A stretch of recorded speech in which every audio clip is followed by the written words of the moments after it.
Annabel Lee by Edgar Allan Poe. Now, Annabel Lee is not someone in his life. We have no idea who it is.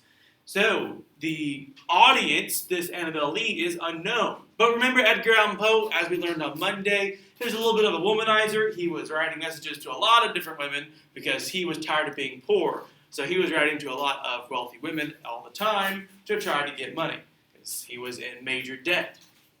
That being said, it's still a beautiful poem. It was many and many a year ago, in a kingdom by the sea, that a maiden there lived, whom you may know by the name of Annabel Lee. And this maiden, she lived with no other thought than to love and be loved by me. I was a child, and she was a child in this kingdom by the sea. But we loved with a love that was more than love, and I my Annabel Lee, with a love that the winged seraphs of heaven coveted her and me. And this was the reason that long ago in this kingdom by the sea, a wind blew out of a cloud, chilling my beautiful Annabel Lee, so that her high-born kinsman came and bore her away from me, to shut her up in a sepulchre in this kingdom by the sea. The angels, not half so happy in heaven, went envying her and me. Yes, that was the reason, as all men know in this kingdom by the sea, that the wind came out of the cloud by night, chilling and killing my Annabel Lee. So, we start off with this beautiful image, this couple together, then all of a sudden it changes. There's a massive tone shift going on here. There are a number of things that you can look at to start off. If you don't know anything about poetry, there is one thing you can know. Does poetry usually rhyme? Yes, it does, all right? That's why on Tuesdays and Wednesdays, work, I also attached the cheat sheet, the poetry cheat sheet. If you need a little bit of help, you could have gone and looked at that. One of the first things that it talks about is rhyme scheme, or one of the big things is rhyme scheme. So you can always figure out what the rhyme scheme is. To figure out rhyme scheme, the very first rhymed line, year ago, you're going to give that an A. See and a go do not rhyme, so you're going to add a B there, since it's different. See and no do not rhyme, but a go and no do rhyme. So since they match, you're going to add an A there. C and Lee match, you're going to add a B.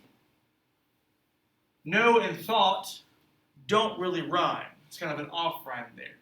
And Lee and thought don't rhyme. That's going to be a C. But Lee and me does rhyme.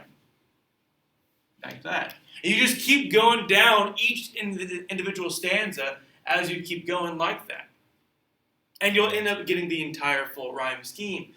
Now, this being said, it could end up getting very, very long, very, very complicated at some point, and that happens. Sometimes you'll end up, especially with super, super long rhyme poems, you'll get into the double A's and double C's and double D's and things like that. All right? But whenever we're just looking at the passage itself, it was many, many a year ago in a kingdom by the sea that a maiden there lived, whom you may know by the name of Annabel Lee. And this maiden she lived with no other thought than to love and be loved by me. All right? So we have two people's love for one another. All I'm going to do is literally just take notes for each stanza.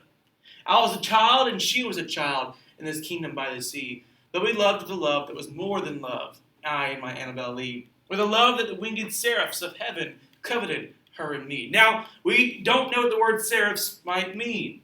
Seraphs is kind of a strange word, and I get that. But we can use our context clues, because it should be pretty simple to do that here. What's something that's winged, or has wings, and that usually we associate being in heaven?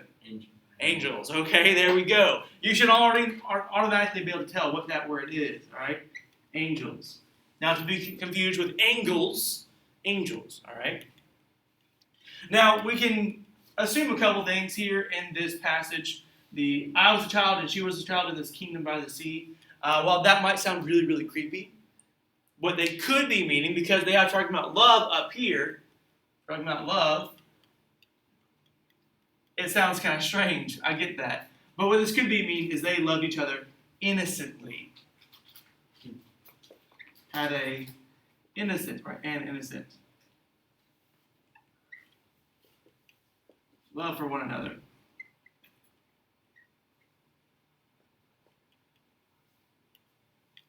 That's not to say a romantic love. That could mean like a innocent love. Like think about how a child loves their parents. That's an innocent love. It's nothing romantic in that.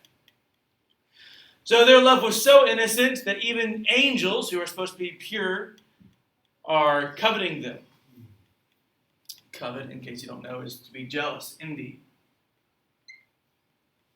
And this was the reason that long ago in this kingdom by the sea, a wind blew out of the cloud, chilling my beautiful Annabel Lee, so that her high-born kinsman came and bore her away from me to shut her up in a sepulchre in this kingdom by the sea.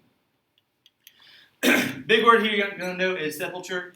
This is kind of like a protected place of worship.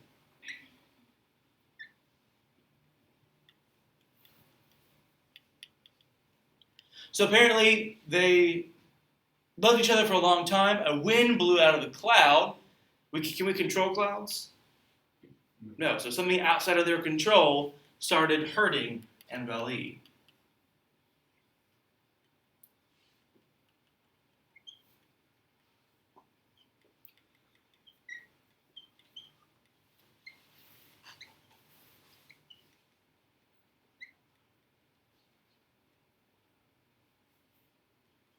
Now, if you remember correctly, it's Edgar Allan Poe's life. A lot of the women in his life especially, died from a disease called tuberculosis. And that's something that outside of his control, outside of any other control, that just hurted. It hurted. Oh my goodness. I've been spending way too much time around small children. That ended up killing a lot of the women in his life. So something outside of their control hurt his Annabel Lee. And Annabel Lee could be any of Edgar Allan Poe's women in his life. The angels, not so happy in heaven, went envying her and me. So even though she's in pain, the angels, the innocent angels, still were envious of them. Yes, that was the reason, as all men know in this kingdom by the sea, that the wind came out of the cloud by night, chilling and killing my Annabel Lee. So, we have here an actual reason for her death.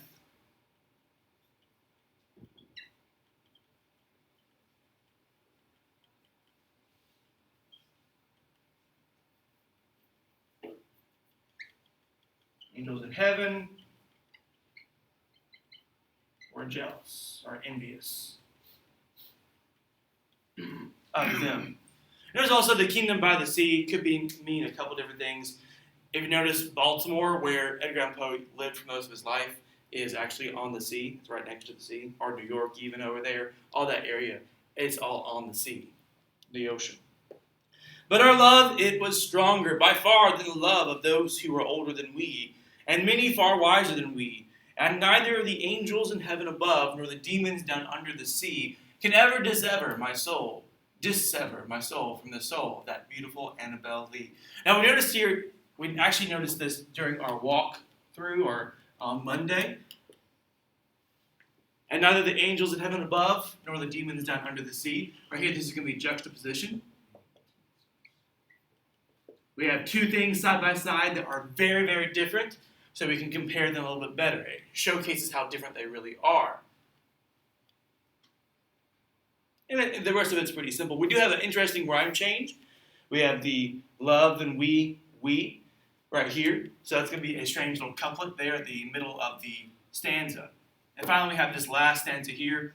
For the moon never beams without bringing me dreams of the beautiful Annabel Lee. And the stars never rise, but I feel the bright eyes of the beautiful Annabel Lee.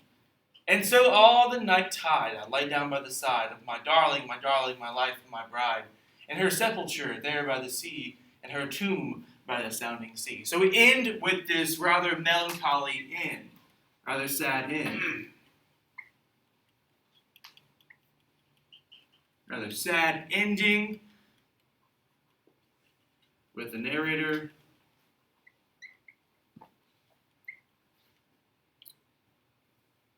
not sleeping with, that sounds wrong, but staying with Annabel Lee's tomb. rather kind of sad. But even though he is somewhere sad, there with his wife while she is in the tomb, he still feels her love. He still feels loved by her from wherever she is. So there is still kind of a nice ending here, but it is also very sad and melancholy. If you did anything like this, breaking it down in some way, if you went ahead and broke down every single line for the end rhyme, if you found different words and their meanings as you went along, if you made notes and annotations as you went, anything like that, then I'll count it as you completed the work. Those of you who did not turn anything in, that's going to be an issue and it might hurt you.